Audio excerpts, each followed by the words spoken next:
Angel Reese is back in the building. Now, this can go one or two ways. One or three ways, really. Number one, there's a lot of bloopies, and we get some content. Not mad at that. Number two, the highly anticipated return of a... Watch that energy right there. Angel Reese announcing her return to Unrivaled with the same confidence she brought to LSU's championship run. If it's coming off the backboard, that's mine. But here's what makes this announcement fascinating. She's returning to a league that's already a month into its season. A league she walked away from before finishing. A league that just executed its second ever three-way trade specifically to get her back. So the real question isn't whether Angel Reese is back. It's why Unrivaled bent over backwards to make this happen, and what the timing of this return tells us about what's really going on with their ratings. The national championship game, and I've been dealing with this for 2 years now. And understanding, like, yeah, negative things have probably been said about me, but honestly, I'll take that because look where women's basketball is. People are talking about women's basketball, but you never would think that we'd be talking about women's basketball. Right. People are pulling up to games. We got celebrities coming to games, sold out arenas, like, just because of one single game. That's right. And just looking at that, like, I'll take that role. I'll take the bad guy role, and I'll continue to take that on and be that for my teammates. And if I want to be that, and I know I'll go down in history, I'll look back in 20 years and be like, yeah, the reason why we watching women's basketball is not just because of one. That clip right there is the foundation of everything Angel Reese has built her brand on. The national championship game against Iowa in April 2023. The "you can't see me" gesture directed at Caitlin Clark that turned her into the most polarizing figure in women's basketball overnight. Overnight. And notice how she frames it: I'll take the bad guy role. I'll take that on and be that for my teammates. She's been writing that villain narrative for nearly 2 years now. Sold out arenas, celebrity appearances, podcast deals, all built on being basketball's heel. But here's what's interesting about this Unrivaled return. Angel didn't finish last season. She won Defensive Player of the Year in January 2025, recorded the league's first 2020 game with 20 points and 20 rebounds against the Lunar Owls, then left before the championship game to film a movie. Her Rose, BC teammates won the title without her, while she FaceTimed in from a club. She didn't finish her rookie WNBA season with the Sky either, shutting it down in September 2024 with a wrist injury. And she didn't finish her sophomore season at LSU, leaving early for the WNBA draft. Or do with you what they feel necessary. Just asking. Just asking. The two people fighting for you in CBA negotiations with the WNBA are the same two people that are just moving around pieces on their chessboard because they want to. They're playing checkers with y'all because you guys are just pieces on a board. A bunch of pawns on the board, dare I say. But it could only go one of three ways. We get bloopies. 3 possible outcomes according to the host here. Ratings go through the roof. Ratings stay the same or nobody cares. But there's actually a fourth option he didn't mention. Ratings could go down, and that possibility is exactly why this return is happening right now. Let's talk about what Unrivaled actually did to get Angel back. On February 19, 2025, they executed a 3-way trade involving Rose BC, Vinyl BC, and Hive BC. Courtney Williams went from Vinyl to Breeze. Azure Stevens moved from Rose to Hive. The trade details didn't specify what Rose gave up to reacquire Angel, and they didn't show what Breeze surrendered for Williams. That's unusual. Trades typically involve clear compensation. But this one, the league essentially rearranged its roster structure just to slot Angel back onto her championship team. Angel, my angel, Reese will return to Unrivaled to defend the championship. Oh yeah. What trade allowed Angel Reese to join Rose BC? How does Unrivaled book relate to the 3-on-3 league? Which teams were involved in Reese's 3-way trade? WNBA star Angel Reese is returning to Unrivaled. On Wednesday, what charge was James Pierce Jr. arrested? James Pierce, you're a piece of shit. I talked about this on my football channel. You're a piece of shit. WNBA star Angel Reese is returning to Unrivaled. On Wednesday, the Miami-based 3-on-3 league announced Reese would be coming back for her second season, after initially opting not to play. She is rejoining Rose BC, the team she... Here's why that matters. Napheesa Collier and Brianna Stewart founded Unrivaled. They're the co-presidents. They're also the same two people leading WNBA players' collective bargaining negotiations with the league office. So you've got two players who control their own 3-on-3 league, who can execute trades without standard compensation rules, who can bring back a player mid-season after she originally opted out, all while simultaneously negotiating a CBA on behalf of every WNBA player. The host asks a pointed question. Are the other Unrivaled players okay with just being moved around like chess pieces? Because that's essentially what happened here. Azure Stevens woke up on a different team, because the league needed to create roster space for Angel Reese's return. No indication she requested a trade. No public statement about wanting to leave Rose BC. Just a transaction designed to accommodate someone who chose not to play in the first place. And this is happening while Collier and Stewart are trying to convince WNBA players to hold firm in CBA negotiations, potentially threatening to sit out the 2026 season if demands aren't met. The optics are problematic. How do you tell players stand together, we're fighting for everyone's rights, while simultaneously treating your own league's players like movable assets? Shout out to Angel Reese, man. I've been looking forward to your return, Angel. Me personally, Unrivaled just isn't the same without you. I mean, I wouldn't know. I haven't been watching, haven't been paying attention. It's just not the same without you, Angel. So appreciate that you're back. The biggest and baddest is back. Roses in the chat. She's back. Angel Reese makes her return February 20th. Angel Reese is back. She turned Unrivaled down. She was over there doing movies. I believe the GOAT movie, if I remember correctly, the GOAT movie, Steph Curry's movie. She's in that as a voice actor. Angel Reese back in business. Back with the Rose, looking for the repeat. Again, Azure Stevens, are you okay with just getting traded on a whim? Let me know your thoughts, Azure, in the comments section. I'm just curious what you guys think. Now we get to the numbers. And the numbers tell a very specific story about why Angel Reese is suddenly back in Miami. Friday, February 14th, 2025. Valentine's Day weekend. Unrivaled's Lunar Owls vs. Phantom BC pulled 130,000 total viewers on TRU TV, with 50,000 in the critical 1849 demographic. The second game that night, Hive vs. Breeze, drew 150,000 total viewers and 140,000 in the 1849 demo. Then Saturday, February 15th, Phantom vs. Mist on TRU TV, managed just 70,000 viewers total. Let's put those numbers in context. Dowell's put those numbers in context. When Unrivaled launched in January 2025, the league marketed itself as appointment viewing for WNBA fans desperate for basketball during the off-season. They secured a broadcast deal with TNT and TRU TV. They brought in 30 of the league's top players. They played in a custom-built arena in Miami with premium production values. And they're pulling 70,000 to 150,000 viewers per game a month into the season. Compare that to WNBA regular season numbers from 2024. Caitlin Clark's debut with Indiana drew 2.1 million viewers on ESPN. Her games consistently averaged between 1.5 and 2 million throughout the season. Even non-Clark games were pulling 400,000 to 600,000 on major networks. Unrivaled is getting crushed by WNBA regular season numbers. And they're supposed to be the premium alternative. The second in league history. I'm glad you're at least being honest here. The Trades had Vinyl BC.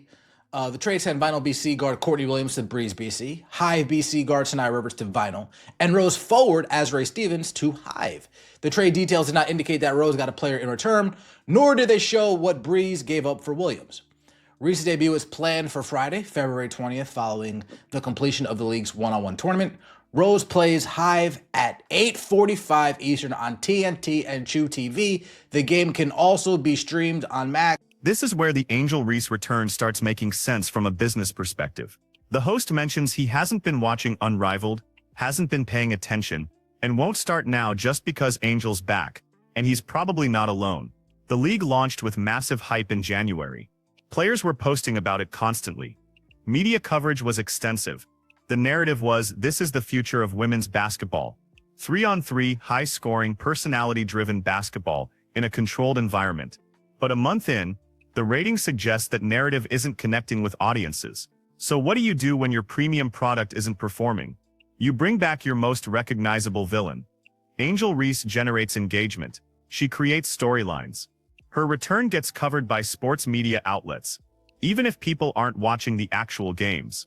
She gives fans something to argue about on social media. The league announced her return on February 19th with her debut scheduled for February 21st against Hive BC. That game airs on TNT at 8:45 p.m. Eastern, primetime Friday night slot. Oh, you guys didn't think I was going to leave you empty-handed without the ratings from this past weekend, did you? You guys know me better than that. Friday, February 6th, Unrivaled Lunar Owls versus the Aces, 130,000 total viewers, 50,000 in the 18 to 49 demographic. And then Unrivaled, you have the Hive versus the Breeze, 40,000 in the 18 to 49 viewers, 150,000 total. And then you fast forward to Saturday, Unrivaled, Phantom vs. Mist on True TV, 70,000 viewers. Let me know your thoughts in the comment section below. I appreciate all the support. Like the video, comment. But here's the problem with this strategy. Angel Reese's appeal has always been tied to her rivalry with Caitlin Clark, the national championship game, the WNBA Rookie of the Year race, the Sky versus Fever matchups. All of it derived value from that dynamic. Remove Caitlin from the equation, and you're left with a player whose statistical production doesn't match her media presence. Angel averaged 13.6 points and 13.1 rebounds per game during her WNBA rookie season in 2024. Solid numbers, especially the rebounding. But the Sky finished 13-27, missing the playoffs entirely. Her offensive game remains limited. She shot 39.1% from the field and 18.8% from three-point range. In Unrivaled's first season, she played well defensively and had that signature 2020 game but then left before the finals. The pattern is consistent. Big personality, strong rebounding, defensive intensity but incomplete commitments, and limited offensive skill development. And now she's returning to a league that's already established its identity without her, joining a Rose BC team that won the championship in her absence. Kahleah Copper's response to Angel's return is telling. Bring your ass to Miami. Unbox this Rose jersey. Public pressure from a teammate to get Angel back in the building. That suggests the team wanted her return, which makes sense. She's a recognizable name and strong rebounder. But it also reveals something about Unrivaled's player dynamics. These aren't just teammates. They're business partners in a league that's trying to prove a concept. Every player who signed with Unrivaled has equity in making this work. They're competing against the established WNBA structure, trying to demonstrate that players can create their own successful league with better compensation and more control. Angel Reese, opting out after winning Defensive Player of the Year, sent a message that even the league's own players don't prioritize it over other opportunities. Her return sends a different message, but it raises questions about what changed. Did Unrivaled offer her more money? Did they guarantee her a specific role or playing time? Did they restructure something to make it more appealing? The league hasn't disclosed those details, which is their right as a private entity. But the optics of executing a three-way trade and reconfiguring rosters mid-season specifically to accommodate one player's return suggests they needed her more than she needed them. The host's final point cuts to the core of this entire situation. Does Angel Reese's return make you want to watch Unrivaled? And if so, why? What specifically about her being back in Miami changes the viewing experience for fans who haven't been tuning in? If you weren't watching when Brianna Stewart, Napheesa Collier, Sabrina Ionescu, Arike Ogunbowale, and Kelsey Plum were playing, why would Angel Reese's return change that calculation? Those are all-stars, Olympians, players with championship pedigrees and developed offensive games. If their presence wasn't enough to sustain viewership above 150,000, what makes Unrivaled think Angel Reese moves the needle? The answer is probably that they don't think she dramatically changes the ratings, but they need the media coverage. They need the social media engagement. They need something to generate conversation during a stretch where the league has disappeared from basketball discourse. Angel Reese provides that, even if people are just watching highlights on Twitter instead of tuning into TNT. Look at the timeline. Unrivaled launched January 17, 2025. By mid-February, ratings had settled into the 70,000 to 150,000 range. Angel announced her return February 19th. Her debut is scheduled for February 21st. Right as the league enters its second month. That's not coincidence. That's a calculated move to regenerate buzz at a moment when interest was clearly waning. The league also announced a one-on-one tournament scheduled before Angel's return game. Another attempt to create appointment viewing and differentiate from traditional basketball. But one-on-one tournaments don't typically draw massive audiences unless there's a compelling rivalry or storyline attached. Who's competing? What are the stakes? Why should fans care about watching isolation basketball when they could watch actual WNBA games in a few months? These are the questions Unrivaled is struggling to answer. The league has a fundamental identity problem. It's marketed as an elite alternative to the WNBA, but it's playing 3-on-3 basketball with modified rules in February and March. That's not replacing the WNBA.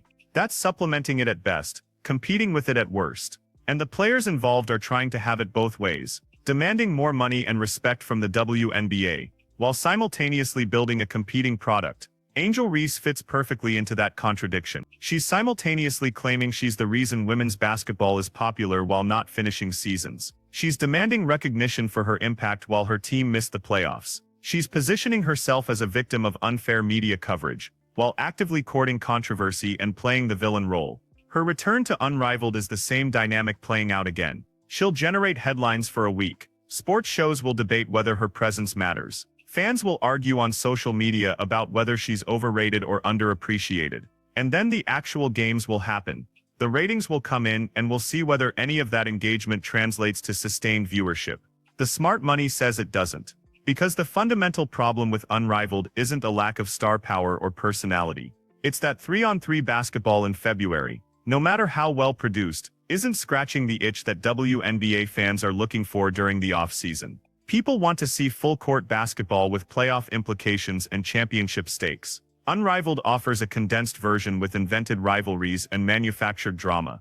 Angel Reese's return doesn't solve that problem. It just puts a familiar face on it for a few weeks. And when the novelty wears off and the ratings remain stagnant, the league will need to confront the reality that player equity and premium production values don't automatically translate to audience investment. You can't will people into caring about your product just because the athletes involved are talented and the marketing is aggressive. So watch what happens over the next 2 weeks. Does Angel's return generate a meaningful ratings spike, or do the numbers stay in that 70,000 to 150,000 range? Does her presence create compelling basketball moments, or does she disappear into the same role player status that everyone else occupies in a 3-on-3 format?